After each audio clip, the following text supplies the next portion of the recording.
यदि प्रधान न्यायाधीश जबराले राजीनामा दिन बाध्य हुनुपर्छ भने त्यही आदेशबाट, त्यही परमादेशबाट बनेका प्रधानमन्त्रीले राजीनामा दिन पर्ने कि नपर्ने?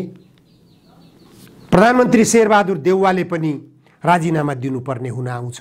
यदि त्यो परमादेश प्रधान न्यायाधीशका जेठानलाई मन्त्री बनाउने सवालसँग लेनदेनमा गरिएको थियो भने त्यही दोषारोपण गरेर प्रधान न्यायाधीशलाई पदमुक्त गर्न खोजिन्छ भने त्यो परमादेश अवैधानिक हुन्छ।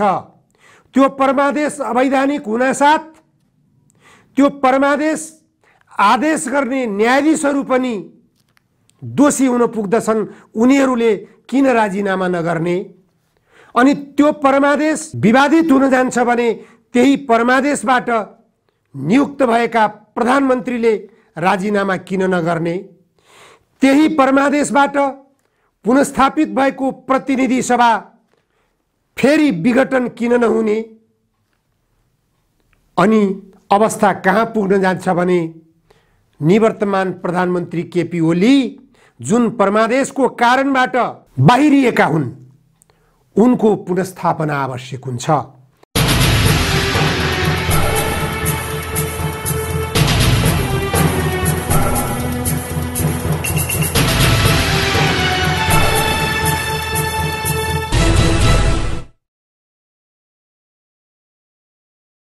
नमस्कार, जनधारणाको युट्युब च्यानलमा यहाँहरूलाई स्वागत छ।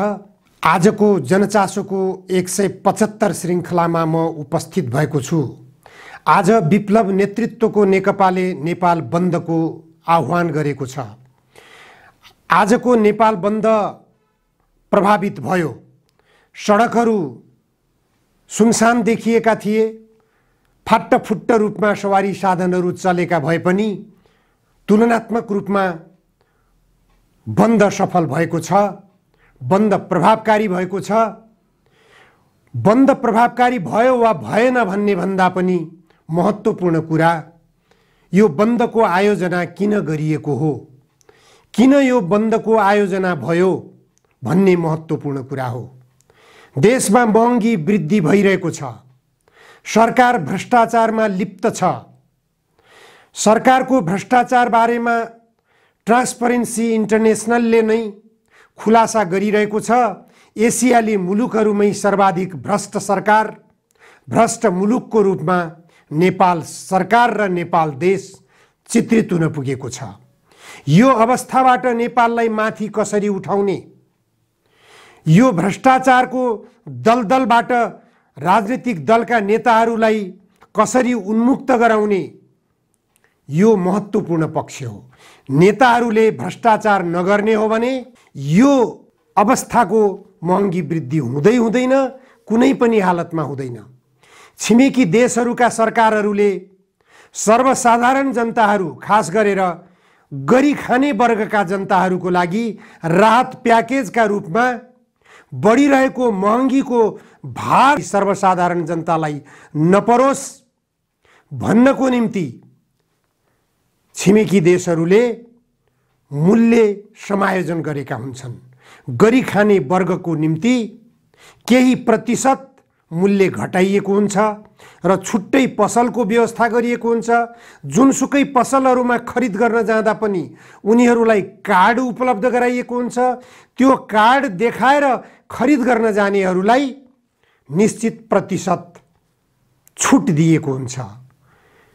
यसरी मूल्य वृद्धिको भार सर्वसाधारण जनतामा नपरोस् भन्नको निम्ति छिमेकी देशहरूका सरकारहरूले सावधानी अपनाएका हुन्छन्।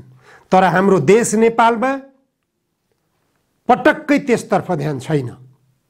सत्तासीन गठबन्धनमा अहिले 10 वर्षसम्म सशस्त्र जनयुद्ध गरेर देशमा वैज्ञानिक समाजवादको स्थापनाको निम्ति 17,000 नेपाली जनताको रगत बगाएका नेताहरूको संलग्नता छ।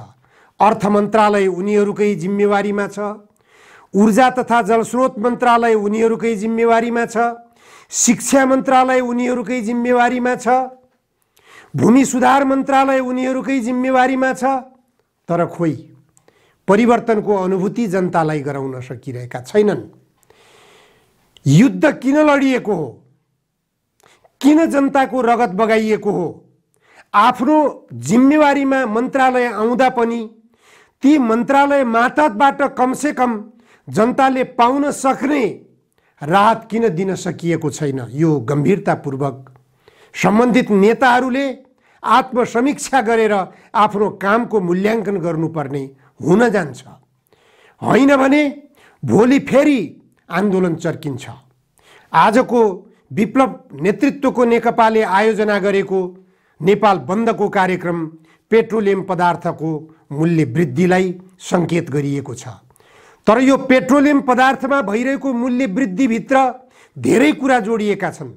नेताहरूमा विदेशीहरूको दलाली गर्नु, विलासी जीवन बिताउनु, भ्रष्टाचारमा नेताहरू लिप्त हुनु आदि कारणहरूले गर्दा पेट्रोलियम पदार्थमा मूल्य वृद्धि भएको हो।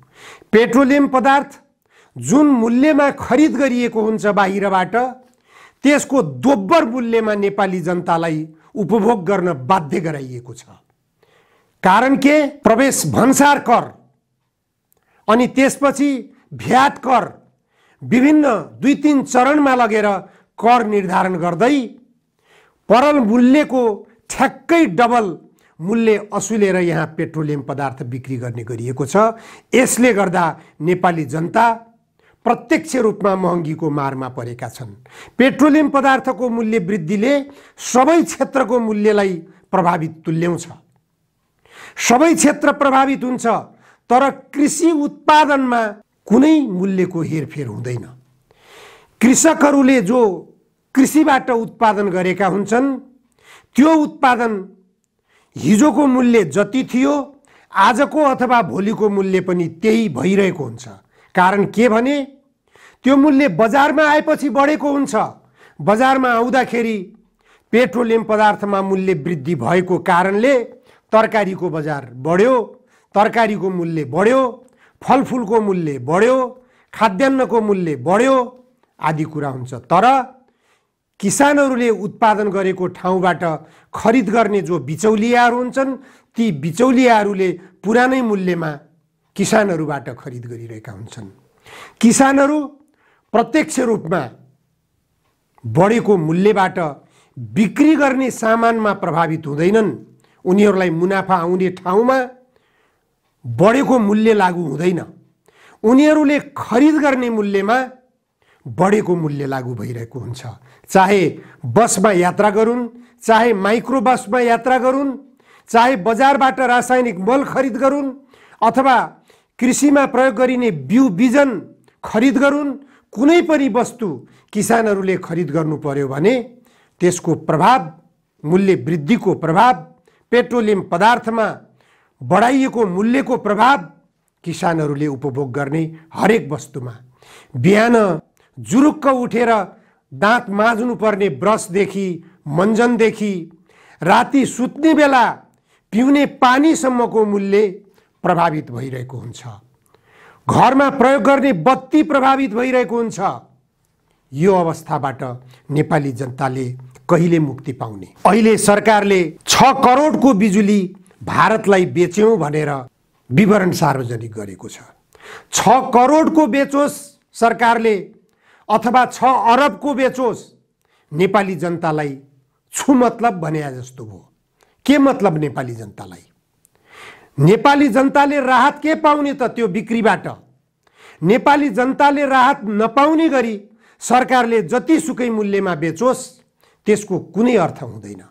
भारतमा बत्ती बेचेर नेपालका बजारलाई अन्धकार बनाएर नेपाली युवाहरूलाई विदेशमा रोजगारीको निम्ति लखेटिन बाध्य भएर देशभित्र अभाव सृजना गराएर भारतलाई यतिमा विद्युत बेच्यौं भनेर तथ्याङ्क सार्वजनिक गर्नुको अर्थ के? नेपालमा नेपाली जनताले बत्ती बाल्न पाउनु पर्यो, नेपाली जनताले भान्सामा बत्तीको प्रयोग गर्न पाउनु पर्यो, नेपालमा नेपाली जनताले नेपालभित्रै उत्पादित वस्तुको उपभोग गर्न पाउनु पर्यो, नेपालमा कृषि क्षेत्रमा प्रयोग गरिने सबै वस्तुहरू नेपालमै उपलब्ध गर्न पाउनु पर्यो। यसको निम्ति नेपालमा उत्पादित विद्युत नेपालमै उपयोग गरेपछि मात्र सम्भावना हुन्छ। विद्युत बेचेर कुनै देश धनी भएको छैन। त्यसकारण 6 करोडको, 6 अरबको, 6 खरबको बिजुली बेचे पनि त्यो सरकारका मन्त्रीहरूलाई, नेताहरूलाई, सांसदहरूलाई उपचार खर्चमा, विकास बजेटका नाममा सांसदहरूलाई बाँडिने बजेटमा दुरुपयोग गर्ने, भ्रष्टाचार गर्ने, लुट मचाउने, अकुत सम्पत्ति विदेशी बैंकहरूमा थुपार्ने बाहेक अरू कुनै प्रयोजनमा देशको समुन्नतिको निम्ति, जनताको जीवनस्तर माथि उठाउनको निम्ति यसरी विद्युत विदेशलाई बेचेर आर्जन भएको पैसो प्रयोग हुने अवस्था देखिँदैन। त्यसकारण पनि यो विद्युत विदेशलाई बेच्नुभन्दा देशभित्र उद्योग स्थापना गर्नतर्फ सरकारले ध्यान दिन जरुरी छ। यसैबीच निकै उदेक लाग्दो खबर प्राप्त भएको छ धनुषा जिल्लाबाट। धनुषा जिल्लामा ससुरा र बुहारीको लास एउटै खाडलमा पुरिएको अवस्थामा भेटिएको छ। धनुषा जिल्लाको मिथिला नगरपालिका वडा नम्बर 5 ललिपा बस्ने 55 वर्षका रामवृक्ष मण्डल र उनकी बुहारी वर्ष 21 की अमृता मण्डलको एउटै खाडलमा लास फेला परेको छ। उनीहरू बेपत्ता भएको खबर फैलिएपछि उनीहरूको खोजी हुँदै जाँदा खाडलमा पुरिएको अवस्थामा भेटिएको छ। अमृता मण्डलका पति यस घटनामा पक्राउ परेका छन्।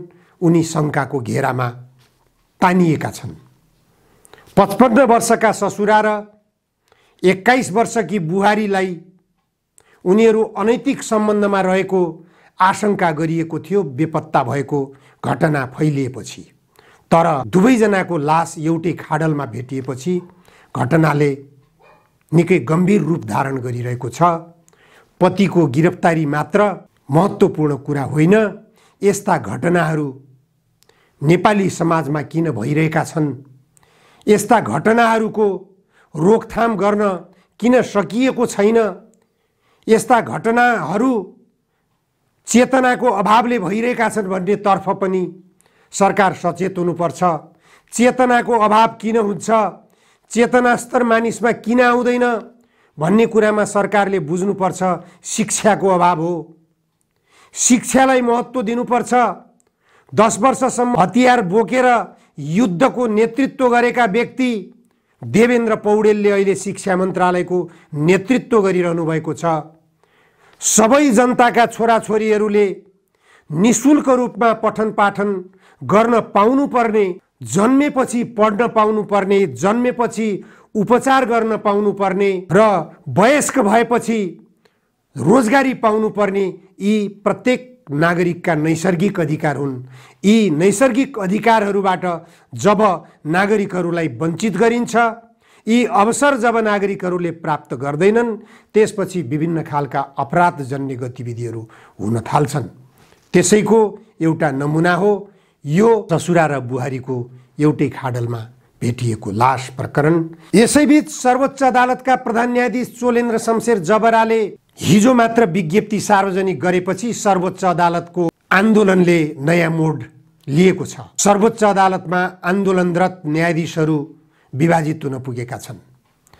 प्रधान न्यायाधीश चोलेन्द्र शमशेर राणाले पनि सर्वोच्च अदालतमा रहेका व्यथिति विकृतिहरूको राम्रोसँग उजागर गरेर विज्ञप्ति सार्वजनिक गरेको अवस्थाले ती न्यायाधीशहरूको पनि ध्यान आकर्षण गराएको बुझ्न सकिन्छ।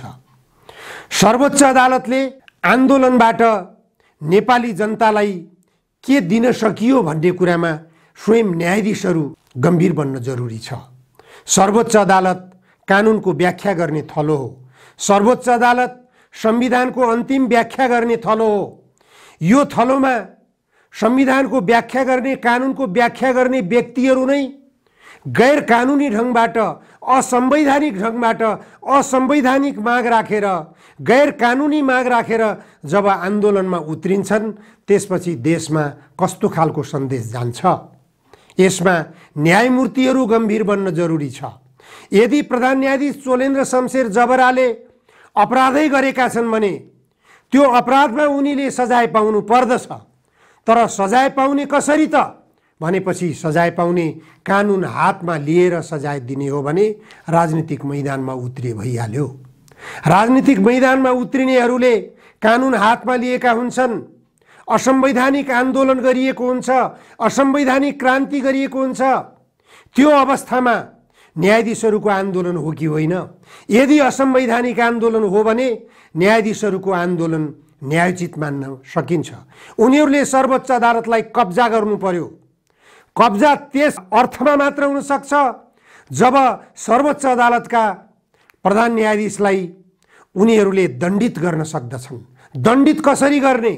कानुन सम्मत ढङ्गले गर्ने, संवैधानिक ढङ्गले गर्ने, संवैधानिक रूपमा गर्ने अथवा असंवैधानिक रूपमा, गैर कानुनी रूपमा दण्डित गर्ने।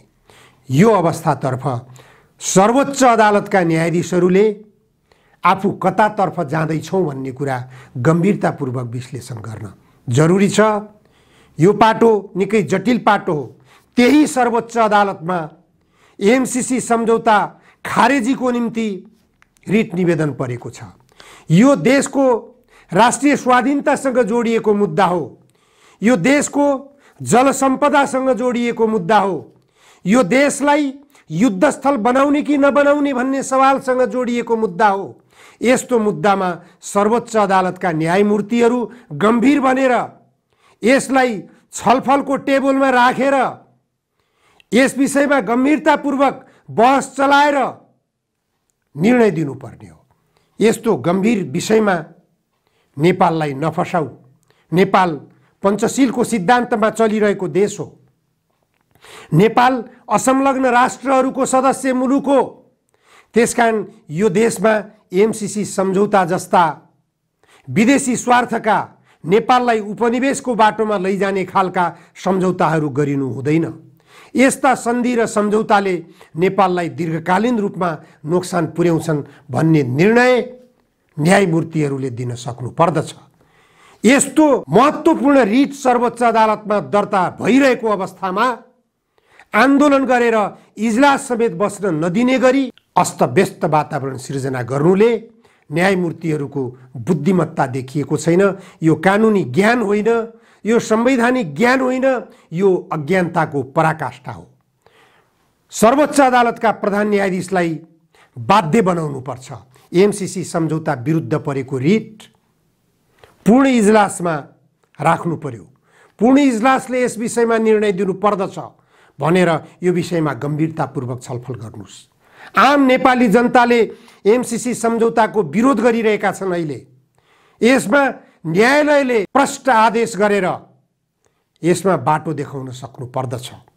अहिले प्रधान न्यायाधीश चोलेन्द्र शमशेर जबरालाई जुन अभियोगमा राजीनामा देऊ भनेर दबाब सिर्जना गरिएको छ त्यो भनेको सर्वोच्च अदालतका न्यायाधीशहरू समेत जोडिएको प्रतिनिधि सभा पुनस्थापना र प्रधान न्यायाधीश समेतको इजलासले प्रधानमन्त्रीलाई नियुक्त गर भनेर राष्ट्रपतिका नाममा परमादेश जारी गरेको सन्दर्भसँग जोडिएको यो राजीनामा प्रकरण हो।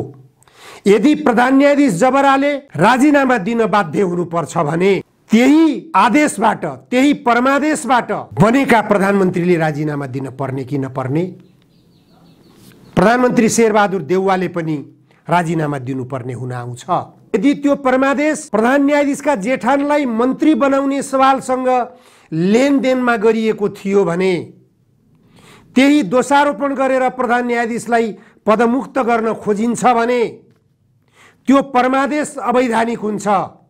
त्यो परमादेश अवैधानिक हुनासाथ त्यो परमादेश आदेश गर्ने न्यायाधीशहरू पनि दोषी हुन पुग्दछन्। उनीहरूले किन राजीनामा नगर्ने? अनि त्यो परमादेश विवादित हुन जान्छ भने त्यही परमादेशबाट नियुक्त भएका प्रधानमन्त्रीले राजीनामा किन नगर्ने? त्यही परमादेशबाट पुनस्थापित भएको प्रतिनिधि सभा फेरि विघटन किन नहुने? अनि अवस्था कहाँ पुग्न जान्छ भने निवर्तमान प्रधानमन्त्री केपी ओली जुन परमादेशको कारणबाट बाहिरिएका हुन् उनको पुनस्थापना आवश्यक हुन्छ। यदि कानुन र संविधानको सही ढङ्गले व्याख्या गरिने हो भने, यदि त्यो परमादेश असंवैधानिक थियो, त्रुटिपूर्ण थियो, लेनदेनमा आधारित थियो, प्रधान न्यायाधीश लेनदेनमा प्रभावित हुनुहुन्थ्यो भने त्यो खारेजभागी हुन्छ। त्यो खारेजभागी हुँदासाथ केपी ओली फेरि प्रधानमन्त्रीमा पुनस्थापित हुने अवस्था आउँदछ। यो गम्भीरतातर्फ, यो जटिलतातर्फ सर्वोच्च अदालतका न्यायाधीशहरूले सोच्न जरुरी छ। बरु न्यायमूर्तिहरूले सोच्ने कुरा के हो भने, नेपालको संविधानको प्रस्तावनामा समाजवाद उन्मुख भनेर लेखिएको छ। देशलाई समाजवाद उन्मुख किन गराइएन? अदालतले सरकारसँग प्रश्न उठाउन सक्छ। समाजवादमा जनताका अधिकार के हुन्छन् त्यो व्याख्या गर्न सक्छ। संविधानको अन्तिम व्याख्याकार सर्वोच्च अदालत हो। न्यायमूर्तिहरूले त्यो हैसियत राख्दछन्। न्यायमूर्तिहरूले त्यो बाटो अपनाउनु पर्दछ। न्यायालय अहिले जुन अराजकतातर्फ गइरहेको छ, यो अराजकताले देशव्यापी रूपमा अराजकता सिर्जना गर्ने अवस्था सिर्जना हुन्छ। गम्भीरतापूर्वक कि त प्रतिनिधि सभा विघटन गर्नु पर्यो, अहिलेका प्रधानमन्त्रीलाई अवकाश दिनु पर्यो, अवकाश पाइसकेका प्रधानमन्त्री केपी ओलीलाई पुनस्थापित गर्नु पर्यो। यदि प्रधान न्यायाधीश चोलेन्द्र शमशेर जबरा दोषी हुन् भने उनलाई दण्डित गर्नुसँगै यी प्रक्रियाहरू अगाडि बढाइनुपर्छ।